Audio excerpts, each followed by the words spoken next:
Hey there, this is the One Boom, and welcome to another informal weapon review. Today we're looking at the DLC weapon that came out with Season 2, the ISO Hemlock, or as other people are calling it, every other goddamn Call of Duty gun under the sun that has low recoil. Nobody is talking about the ISO as if it's the ISO. In real life, the ISO is an APC 556, but everybody's saying it's this game's Kilo, Grau, ACR, and they're wrong.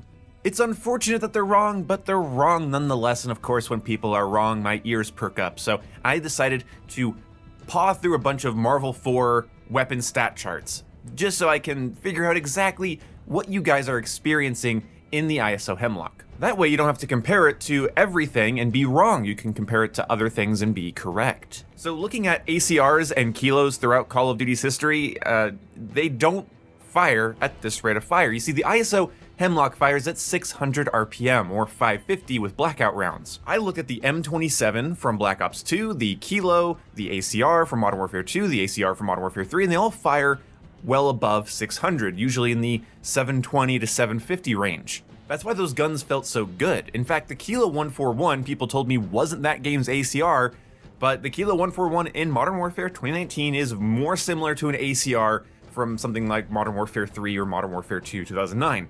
But in this game, the ISO Hemlock is actually comparable to an ICR-1 from Black Ops 3. Almost zero recoil, 600 RPM rifle. Now, calling this gun an ACR isn't totally wrong. It is, it's incredibly wrong, but the APC 556 is based off of the ACR, the Adaptive Combat Rifle. So in some ways, a lot of these sort of modern adaptive rifles are, yeah, they're based on the ACR, the Bushmaster ACR, the Remington ACR. So you do have the feel right, and also Infinity Ward included the stock that you would likely see on an ACR. If you were going to put an ACR in a video game, it would have this particular stock that you're seeing here on screen. So you can make something that sort of drudges out the emotions of an ACR, but isn't really one. So nostalgia purposes, yeah, sure, you can call it an ACR, but the real life weapon and the stats don't really line up with that. It's more like an ICR from Black Ops 3. The big difference being is that this weapon is capable of getting 3-shot kills to the upper torso with this incredibly low recoil. This is kind of bizarre. This means we've seen a rifle with this low of recoil and this RPM before, but never with the ability to 3-shot. This makes the gun actually overpowered in my opinion. If this gun fired at the fire rate of an ACR from Modern Warfare 2 original, or if we had the Kilo's rate of fire on this gun, it would be downright game breaking, but the only thing saving this gun from ruining the entire game is that 600 RPM rate of fire. But again, imagine if the ICR in Black Ops 3 could 3-shot you to the upper chest. There's a reason the ISO was banned in competitive, and I don't know if this is a bug or what, but I do have a proposed nerf, because as much as I would love to say buff everything else, nothing needs to be this easy. This gun has no recoil. It is difficult to put bad attachments on this gun unless you take off the stock, put the shortest barrel on, and put overpressurized rounds, or if you build it like an idiot, for sure it could be bad. But in general, this gun is so easy to build, so easy to control. My proposed nerf is that you either keep its damage and increase its recoil so it's more of a heavy AR, or if you want it to be this zero recoil laser beam, just remove that upper chest multiplier. And if people want to get a 3-shot kill, they should have to use the blackout ammunition, because that fires at 550 rounds per minute. I'm okay with getting 3-shotted by a low recoil gun that has 550 RPM.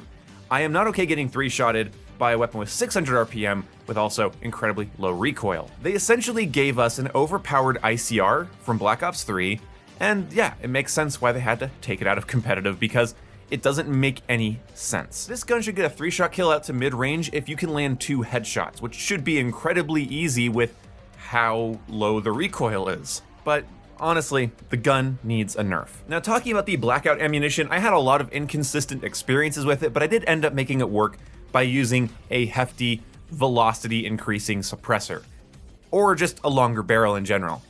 Either way, blackout ammunition's big downside is lower bullet velocity. The bullet velocity that you get from blackout ammunition causes so many gunfights, especially at mid-range against moving targets, to feel inconsistent. So throwing on a longer barrel or a nice suppressor will aid in you not wanting to kill yourself, because a 550 RPM weapon with slow-moving bullets is not conducive to a fun experience. But the blackout ammunition does hide vapor trails, it does hide enemy skulls, so there are benefits to using it, but you do have to compensate for that lower rate of fire by being more ready for your gunfights than you normally would be, and also putting on a bunch of velocity increasing attachments. I tried building a stealth build with the blackout ammunition and the integrated suppressed barrel, and I did not like it. It felt very bad. It felt like moving a shooting target at a distance was just not in the cards, and I know this gun can handle that.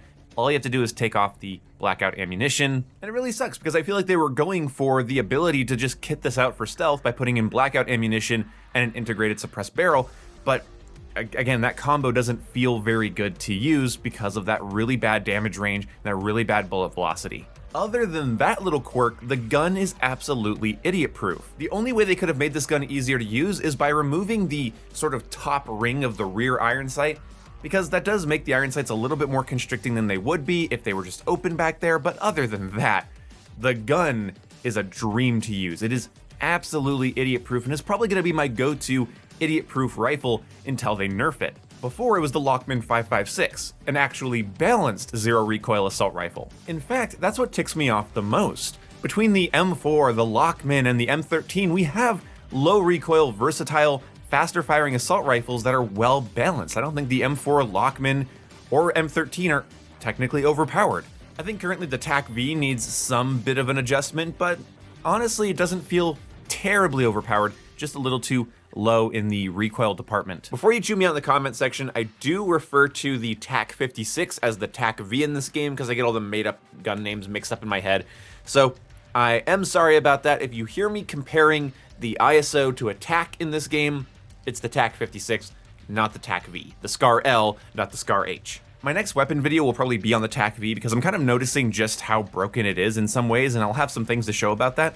But with the ISO here, it doesn't make any sense. The M13 is balanced, the M4 is balanced, the Lockman's balanced, nobody's complaining about those rifles, and in some ways the TAC-V is just a more balanced version of the ISO, so I wish things were different. I feel like they maybe did this just to make people want to buy the battle pass and get to the rifle as fast as possible by making it such a competitive, tasty offer. Lord knows most of my gunfights that I'm losing these days are to people with ISOs. But the gun is really good. I did a poll on my community page asking what weapon you wanted me to review, and you guys said the ISO Hemlock, and I thought, well, you guys already know that that's a really good gun, so what am I going to say about it?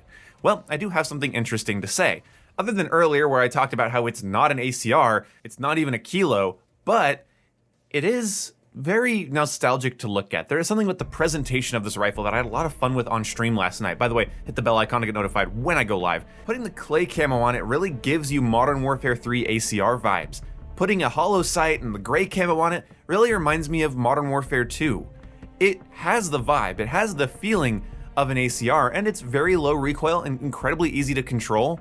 And in some ways, this higher damage makes up for that lower fire rate. Personally, what I would love to see done to the ISO, if I could do one thing, not just nerf it, but actually rework it, I would give it another 150 RPM and then make it a 4 to 5 shot kill. Because then you essentially have an ACR, which is what I think people were really wanting this weapon to be. Basically, this is a drunk ACR. It's an ACR that's moving a little bit slower, but hitting a little bit harder. So I'm now going to be referring to the ISO as the bar fight ACR because I think that's a fun way to describe it. In terms of loadouts, there's not much to say here other than you can't really screw this gun up, but feel free to copy down these builds. These builds really worked for me. This is sort of an all-around aggressive build. This is sort of a stealth build. This is a Modern Warfare 3 nostalgia build, and this is a Modern Warfare 2 nostalgia build. But as much as the APC 5.56 gives off the silhouette of an ACR and in first person can kind of trick your brain into thinking you're holding a classic COD ACR, it's not. I'm sorry. Statistically, you are holding a high damage ICR. You're using a pack-a-punched ICR.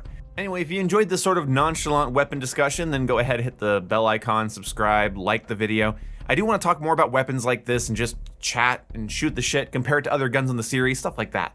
Anyway, my next video will be about the TAC-V and why I think it is a little bit broken, and you guys can critique that video when it comes out. and I will see you when I see you. Goodbye.